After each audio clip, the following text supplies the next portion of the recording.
tengo el honor de traeros a una persona que yo creo que nos va a contar algo súper interesante. Vamos a hablar de diferentes cosas, pero todas relacionadas con la capacidad de reinventarse que tiene el ser humano y con las posibilidades que las crisis nos dejan en adelante, ¿no? Él es José Miguel Méndez, asturiano, y es un placer tenerte por aquí, José Miguel. Muchísimas gracias por Raúl. aceptar. Un placer también para mí el haberte conocido y el haberme invitado a esta entrevista. Yo con mucho gusto vamos a hablar de este tema que me parece muy interesante y vamos a hablar de temas y de cosas muy interesantes en torno a él, sin duda. Estoy seguro, José Miguel. Fíjate que solamente el hecho de que podamos estar cambiando estas impresiones, pues desde un pueblo en Asturias hasta una ciudad en Estados Unidos en tiempo real, con una buena calidad de señal, con una buena calidad de audio, con una buena calidad de vídeo, me pone en bandeja la primera pregunta, ¿no? Estás, a pesar de que tienes tu empresa, y hablaremos de eso, de producción de kiwis en Asturias, estás liderando todo un movimiento de repoblación de las zonas rurales que se dan como una oportunidad con esto, ¿no? Cuéntanos un poco sobre esto y después vamos un poco para atrás. Bien, bueno, simplemente yo tampoco es que pretenda liderar nada.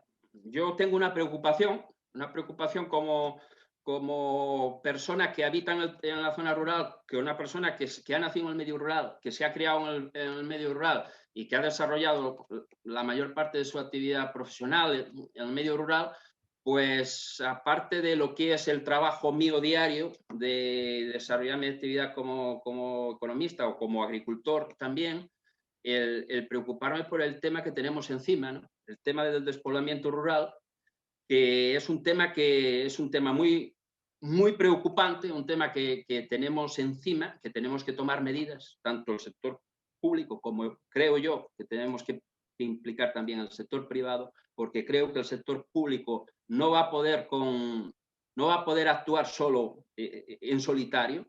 Entonces es una concienciación que tenemos que llevar a cabo todos, y una concienciación y una reflexión de cómo podemos ayudar, porque seguramente todos podemos ayudar de alguna manera, ¿no? En unos, lógicamente, más que otros, pero unos aportando ideas, otros aportando, pues a lo mejor financiación. Hay muchas maneras de aportando conocimiento, aportando tecnología, como se está haciendo, En fin, es un tema amplio. Déjame que comience un poco, que vayamos a los orígenes para que la gente entienda el porqué de esta preocupación, ¿no? Economista de profesión, estudiaste en la distancia, cosa que ya te pone un poco en la vanguardia, ¿no? Cuando todo el mundo se tenía que ir a las ciudades a estudiar, tú decidiste quedarte en tu lugar de origen y estudiar desde ahí y solamente ir a hacer los exámenes a la gran ciudad, ¿no? Pero decía economista, llevando una pequeña explotación familiar al tiempo que emprendías tu negocio, y en 2009 viene una crisis que se lo lleva todo por delante y encuentras la necesidad de reinventarte y de ponerte a hacer cosas nuevas, ¿no? ¿Qué hace falta para aprovechar los retos que te da una crisis, José Miguel? Bien, es una buena pregunta. Yo creo que Raúl, que hay varios componentes. Yo lo que más me ha ayudado fue, de alguna manera, ver cómo había transcurrido mi vida hasta ese momento. Y haber tomado una serie de decisiones que no eran fáciles tampoco, porque sí que las he tenido que tomar. Y tomé decisiones en algún momento, como por ejemplo ayudar en el negocio de mis padres, y de alguna manera marginar en algunas cosas, no marginar, pero sí dilatar los estudios profesionales, porque consideraba que en aquel momento el negocio de casa era importante. Y mis padres eran ya personas mayores y necesitaban ayuda. Yo me crié en un entorno rural. Yo me quedé en un entorno rural y una cultura tradicional asturiana. Y ¿qué pasó con la cultura tradicional? Pues bueno, la cultura tradicional asturiana campesina se ha desprestigiado enormemente. Se Pero nos dijo... se ha desprestigiado por desconocimiento, ¿no? Digo, porque al final no hay ninguna razón objetiva para desprestigiar.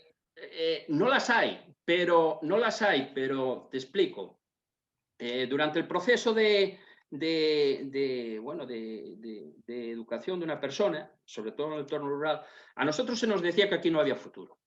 O sea, la cultura oficial ya sabes que pueden ser los medios de comunicación, pero puede ser también la educación que recibíamos en esos momentos, tanto en el colegio como después en el bachiller e incluso en la universidad. ¿Qué se nos decía? Se nos decía, la agricultura, la ganadería no es el futuro. Tenéis que buscaros la vida en otro sector. Si queréis tener éxito profesional, tenéis que buscaros la vida en otros sectores, porque y efectivamente los otros sectores te pueden dar más posibilidades, qué duda cabe. Yo en ese momento no tomé la decisión de romper con el campo, con la tradición campesina, y decidí seguir con el negocio. Un negocio que yo conocí desde los 5 o 6 años que empecé a trabajar, prácticamente. No a trabajar, porque a los 5 años no trabajas, pero te llevaban al campo a experimentar, a probarte, te daban unas herramientas. En ese momento tú no tenías fuerza porque eras un niño, pero ese fue un aprendizaje enorme, Raúl, para mí. Y ese aprendizaje me valió en el año 2009 para reorientarme profesionalmente. Y la pena es que quizás otras personas que han despreciado ese aprendizaje, pues ahora a lo mejor lo echan en falta. Porque yo creo que la educación tiene que ser en todos los aspectos de la vida de la persona, no solo en el aspecto intelectual. Tú lo sabes muy bien porque te dedicas a la educación. Uno debe desarrollar más cosas que es el aspecto intelectual, el aspecto propiamente profesional. Entonces, la cultura tradicional te ayudaba, te enseñaban eso. Y eso me valió mucho. Fíjate que yo creo que esto que estás contando es súper aplicable al día de hoy, ¿no? Yo estaba repasando estos días con algunos de los invitados también todo el cambio de tendencia que va a haber, ¿no? Con el tema de la robotización, ¿no? Y cómo a la gente se le está diciendo tienes que dejar de hacer esto porque probablemente lo va a hacer un robot mejor, ¿no? Hace unos días releía otra vez el libro de Andrés Oppenheimer, Sálvese quien pueda, que habla un poco de la robotización y cómo para el 2030 van a desaparecer el 47% de los empleos que se conocían en 2013, o sea, hace ya unos años. Y Andrés lo explica muy bien porque dice, ojo, no significa que vaya a dejar de haber maestros. Va a dejar de haber maestros de los que te recitan la lección como nos lo recitaban hace 20 años. Pero el maestro se va a seguir necesitando para ser un referente, una guía, ¿no? O sea, probablemente si eso te lo hubieran dicho, nos lo hubieran dicho con las áreas rurales, es decir, oye, olvídate de la producción tradicional y empieza a pensar de qué manera se puede hacer una producción más, ¿no? más optimizada, con menos recursos o donde puedas donde puedas ser eficiente, ¿no? Probablemente no hubiéramos expulsado a la gente del entorno rural y no se hubiera descapitalizado, ¿no? Pero la obsesión era, esto olvídate, que esto no va a servir para nada, tienes que irte a la ciudad, ¿no?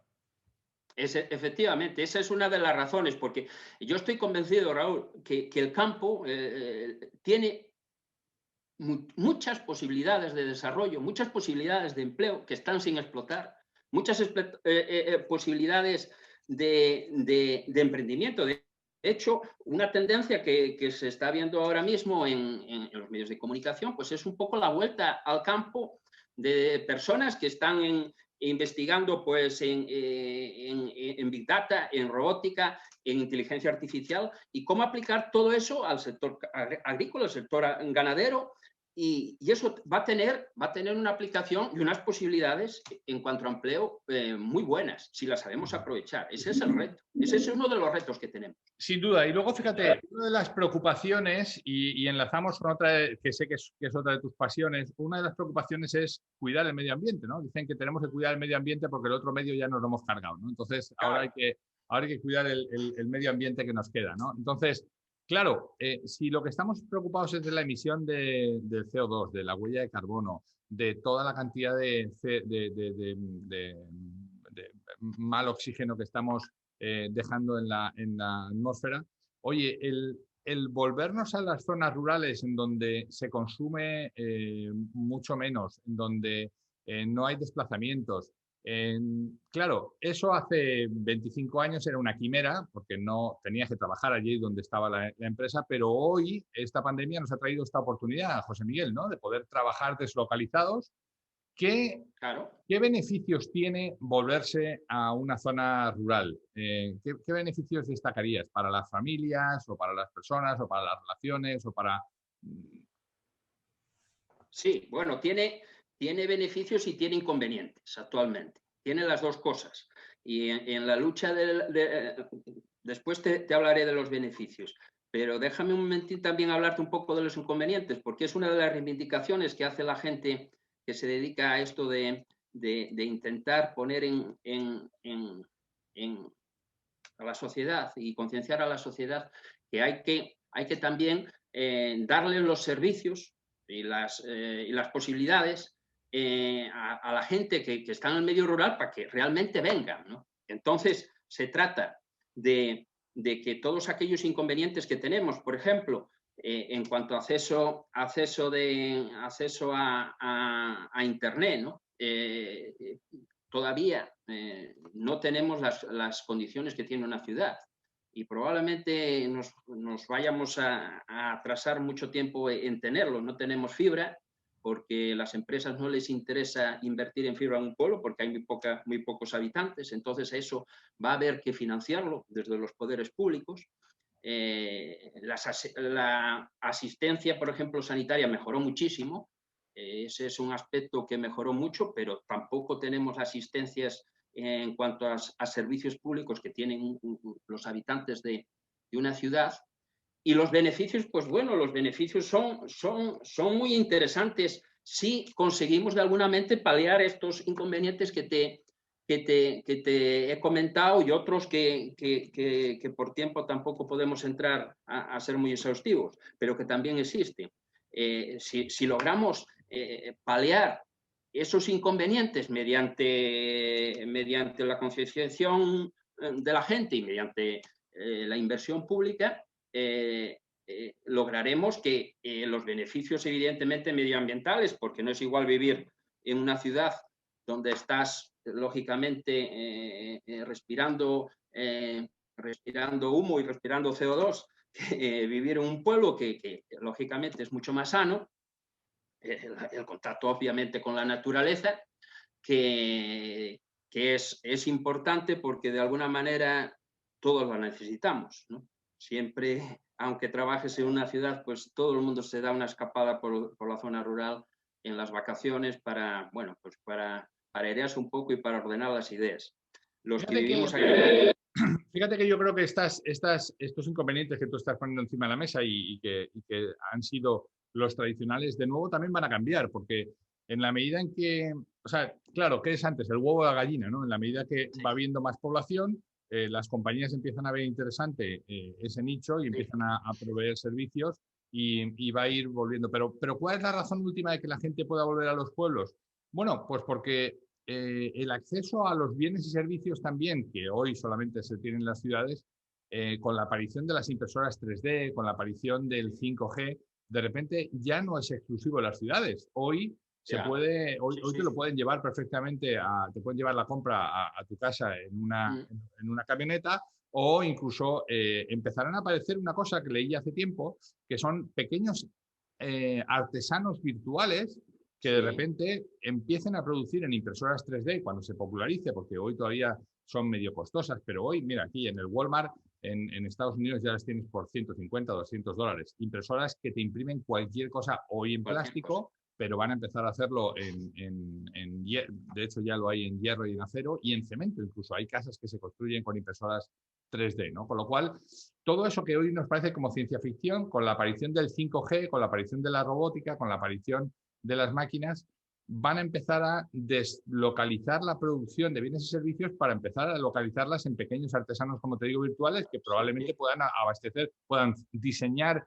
y fabricar en pequeña producción cosas que vender a las zonas de alrededor, ¿no? Con lo cual ese es un hándicap que también se va a resolver y a cambio tenemos un montón de ventajas, ¿no?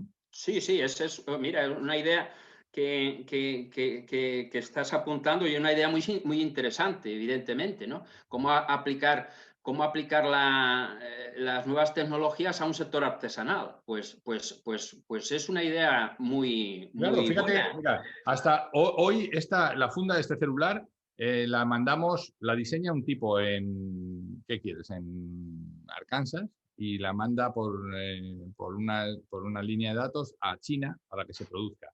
Pero es que de China tiene que transportarse en un barco, meterse, gestionar el consumo de todo eso, llevarlo hasta no sé dónde, que un camión lo embarque, lo lleve hasta tal, que después una camioneta lo lleve, me haga la última milla y me la traiga a mi casa.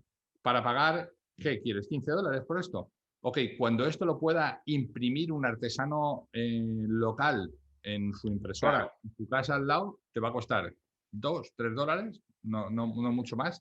Estará dando claro, trabajo a una persona en tu área y claro. dejaremos de emitir, o sea, imagínate todo eso, ¿no? Y eso no es ciencia Sí. ficción, eso ya está pasando, ¿no? No, eso está ahí, efectivamente. Otra idea que yo creo que a mí se me ocurre que puede ser una solución, una línea para el sector rural muy interesante, es todo lo que está pasando con la revolución de la logística, con la revolución de la logística y de las costumbres de compra que tenemos hoy, que la revolución de la logística de alguna manera lo va a cambiar, porque mucha gente, todos nosotros, pues cuando hacemos la compra, que tenemos la costumbre muchos de hacer la famosa compra semanal, ¿no? Vas al supermercado y haces más o menos la compra de la semana o la compra de 15 días. Y eso, pues se va a solucionar. Yo creo porque la logística te va a acercar los productos, el producto que quieras a tu casa, sin tú tener que bajar al supermercado. Con lo cual, probablemente, no lo sé, pero probablemente el poder de compra y el poder de negociación que tienen las grandes cadenas de distribución se vea reducido. ¿Y esto en qué puede favorecer al campo? Pues puede favorecer al campo, sí. En el campo, en zonas rurales, sabemos desarrollar unas plataformas digitales, vía internet, vía páginas web, de comercialización y diferenciación de nuestros productos, saltando los canales comerciales tradicionales, para poner esos productos de calidad. Creo yo que ese debe ser el valor añadido que debemos ofrecer, un producto de calidad en casa de cualquier consumidor, y ahorrándonos el margen comercial que están absorbiendo ahora las grandes cadenas de distribución. Tan abismal, Ese ¿eh? es un gran...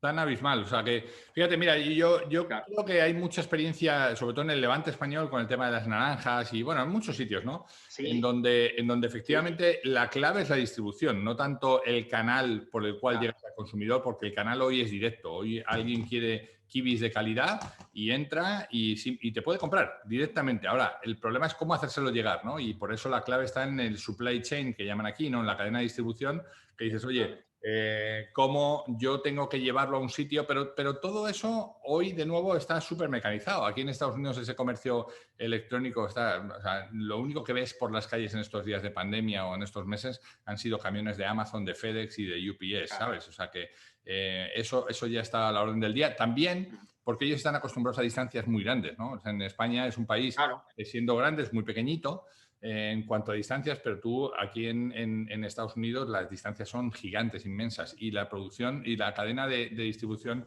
está muy bien organizada, ¿no? Cuando eso llegue, tú podrás estar vendiendo tus kibis producidos en Asturias a cualquier parte de España y Sí, ponérselo en menos de 24 horas en su sí, casa, ¿no? pero con un matiz muy importante. Necesitamos marca.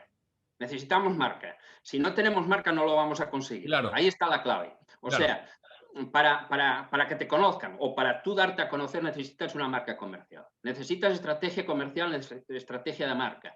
Y ahí está la clave. Porque si simplemente haces una página web y si esa página web no tiene usuarios, no tiene movimiento, o sea, no tiene manera de que la des a conocer, difícilmente vas a conseguir vas a conseguir Claro. Pero fíjate, Miguel, saltar al gran distribuidor. pero ahí aparece de nuevo otra oportunidad, ¿no? Esta oportunidad de estos chavales que están estudiando, imagínate, cualquier cosa relacionada con el marketing digital y que tienen la alternativa de trabajar por $600 o 600 euros o 700 euros en un sitio, en una ciudad, mal viviendo, o poder trabajar por su cuenta en proyectos como el tuyo. Decir, Claro. oye, déjame que entienda bien tu producto, entienda bien tu servicio, entienda bien el valor añadido que tú le das a esto y vamos a darte a conocer, ¿no? Y de repente, ¿por qué no formar parte de ese beneficio posible futuro, ¿no? Y tú estarías Claro. encantado, ¿no? O sea, Sí, sí, sí, al por final, descontado. y además Por de eso me voy descontado. a vivir, además de eso me voy a vivir a Asturias, coño, tengo una casa que en una ciudad sería impensable tener, vivo con unas condiciones y en un medio, en un entorno rural, o sea, para mí se abren muchísimas Sí. posibilidades, ¿no? Con todo esto. Efectivamente, efectivamente. Lo que pasa es que también, tú lo sabes perfectamente porque llevas mucho en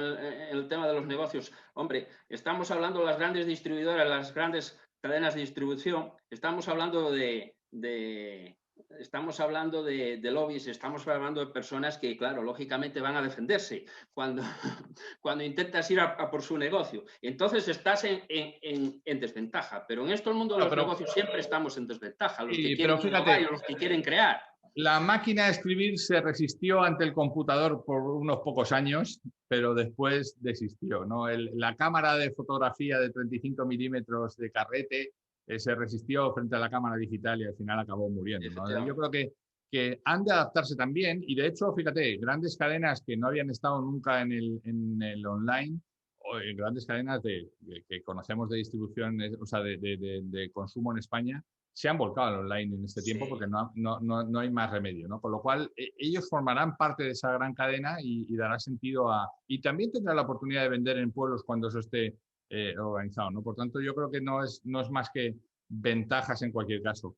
Oye, cuéntame un poco, hemos hablado de tus orígenes, hemos hablado de lo que hacéis de la producción de kiwis, que es un producto originario de China, hemos hablado de cómo conseguiste, después de una reinvención en la crisis del 2009, volcarte otra vez en este negocio principal. ¿Qué le sigue ahora?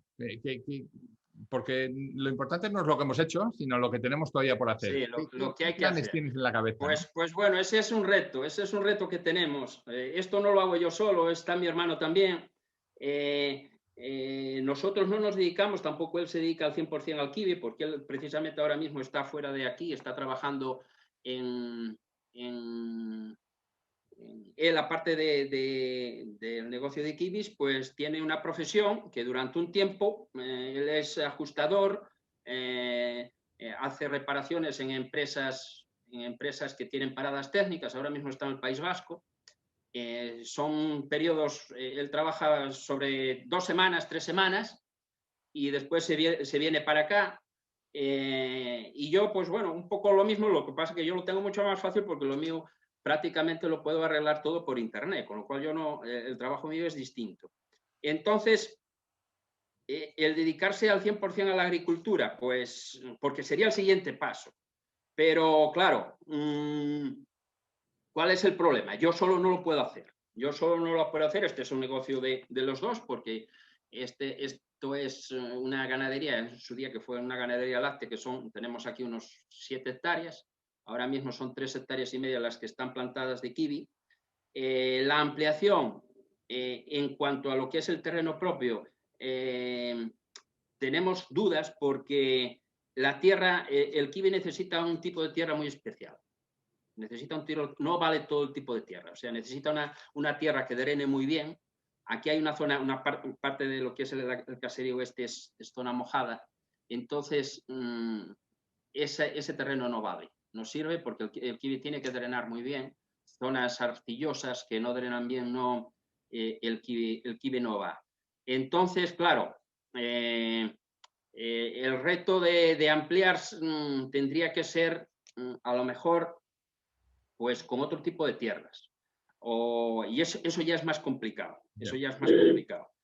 De todas maneras, hay otras soluciones porque se pueden poner kiwis y se pueden poner otras cosas. Se pueden poner fabas, se puedan poner arándanos, como te explicaba anteriormente, que el arándano es un producto también que tiene cierto éxito aquí en Asturias y que tiene gente que se dedica a ello.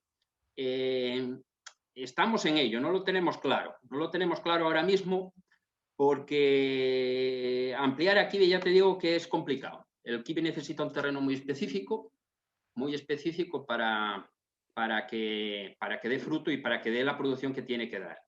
Y entonces hay que hacer unas analíticas del terreno para que eso, para que nos indiquen por dónde tenemos que tirar, si tiramos definitivamente por ampliar o adquirir terreno fuera de lo que es lo nuestro, que eso también es complicado, porque bueno, esos terrenos ahora mismo pues se están usando para ganaderías, en fin.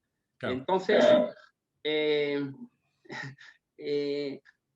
más que lo que nosotros podamos hacer, que hombre es importante para nosotros y es sobre todo, también es lo que pueden hacer otras personas que vean y que tengan la afición por el medio rural y que puedan de alguna manera pues poner plantaciones de kiwis o poner fabas o poner arándanos o, en fin, las posibilidades de aquí en Asturias son amplias. Vamos a darles algunos motivos, ¿no? A algunas de las personas que nos estén escuchando esto, incluso, fíjate, estoy pensando hasta en fuera de España. Hay muchísima gente que yo conozco fuera de España que estaría deseando emigrar a España y trabajar allá, ¿no? ¿Qué ventajas se pueden encontrar gente que quiera ir desde cualquier parte de la península o de cualquier parte de España o de Latinoamérica a vivir a Navia, a trabajar en Navia? ¿Qué van a poder encontrar allí? Hombre, Navia tiene un atractivo añadido, porque Navia es un poco el centro industrial de la zona, de aquí del occidente de Asturias. En Navia tenemos 3 o 4 empresas muy fuertes fuera de lo que es la agricultura, ¿no? Bueno, hay una multinacional agraria del sector de la leche, René Picot, una empresa que tiene factorías aquí en Anleu, pero que también tienen en Polonia, tienen en Estados Unidos, tienen en China, en fin, es una multinacional del sector lácteo. Pero aparte de eso está CEASA, o sea, Encenavia, que también es una empresa de referencia en celulosa, tenemos los astilleros, y aparte está todo lo que es el entorno rural. Navia es un sitio muy interesante porque una persona con iniciativa, una persona con cierta preparación, prácticamente cualquier cosa, yo creo que Navia no tendría excesivos problemas de encontrar trabajo, porque engloba lo que a veces es muy difícil de encontrar, ¿no? Un sector industrial fuerte, porque Navia es una población, lo que es el núcleo, o sea, el concejo deben ser unos 9.000 habitantes aproximadamente, es relativamente pequeña, pero tiene unas empresas muy, muy importantes. ¿Vosotros estáis en Nenín? Sí, yo ahora te estoy hablando de Nenín, que es donde tenemos la explotación, que fue donde yo nací. Nenín es un pequeño pueblo de la Caridad que está a unos 9-10 kilómetros de Navia. Es donde estoy ahora mismo, que es donde tenemos la explotación de kiwis. Yo vivo normalmente en Andés, en un barrio de Navia, que está, como te digo, bueno, pues muy cerca de aquí, porque bueno, yo tengo mi familia, mi pareja y vivo allí desde hace unos años. Esta es la casa de mis padres y la casa de mi hermano. Pero bueno, yo vengo prácticamente todos los días aquí por el tema de los kiwis y bueno, ando de un lado para otro. Es un trayecto muy corto. Qué bueno. No hay problema del desplazamiento. Es un cuarto de hora de trayecto. Qué bueno. José Miguel Méndez, no te quiero robar mucho más tiempo. Te agradezco mucho esta charla. Creo que es muy instructiva para mucha gente y estoy seguro que le va a hacer pensar a mucha gente, ¿no? Y pensar en qué posibilidades distintas hay y sobre todo a esta capacidad de reinvención que tú has tenido y que aquí se dice mucho, ¿no? En Estados Unidos dicen que cuando la gente se pone a llorar, el de Kleenex se forra, ¿no? lo que Claro. interesa es ser el de Kleenex, ¿no? En un momento como este. Claro, claro. Y Efectivamente. cuando a alguien se le agotan las ideas, ¿no? Oye, pero ¿qué puedo hacer? Fíjate, mis clientes no sé cuántos, tal.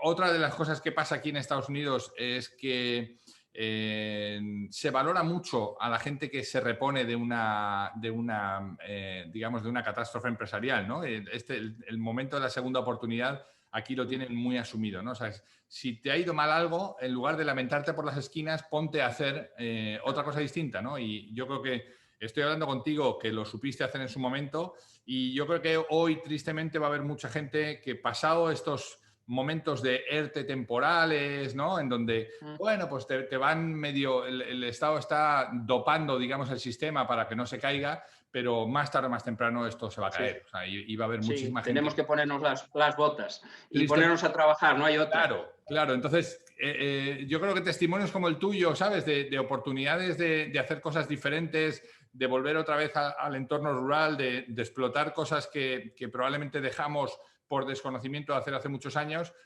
pues yo creo que son muy interesantes. Así que te agradezco muchísimo este tiempo.